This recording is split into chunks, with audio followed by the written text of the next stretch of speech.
Terveisiä Saimaalta. Mä oon täällä matkalla Oravista Linnansaareen kansallispuiston alueella on ihan kohta. Mä oon täällä vähän tutkailemassa näitä meidän norppavesiä. Meillä alkaa huhtikuussa opiskelijoiden kanssa lähdetään tutkimaan ilmiötä nimeltä norppa. Ja meillä olisi vähän haaveissa, että me voitaisiin tulla tänne käymään täällä norpan kotivesillä.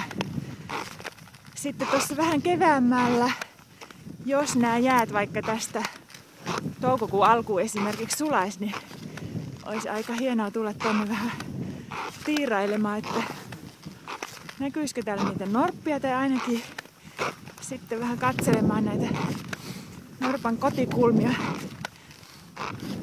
Täällä on nyt, siis maaliskuun loppuun, 25. päivä tai jotain sen tapasta, niin ihan loistava luistelukeli. Mulla on retkiluistimet tässä alla ja koitan olla kaatumatta tässä samalla kun luistelen ja kuvaan.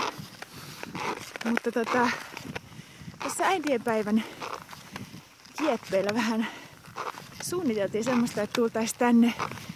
Mutta ei otettaisi luistimia, otettaisiin sitten jonkin näköinen paatti alle. Että jos nämä jäät vaan siihen mennessä tästä sulaa, niin sitten tervetuloa nettilukiolaiset ja muutkin Otavan opiston opiskelijat niin näihin maisiin.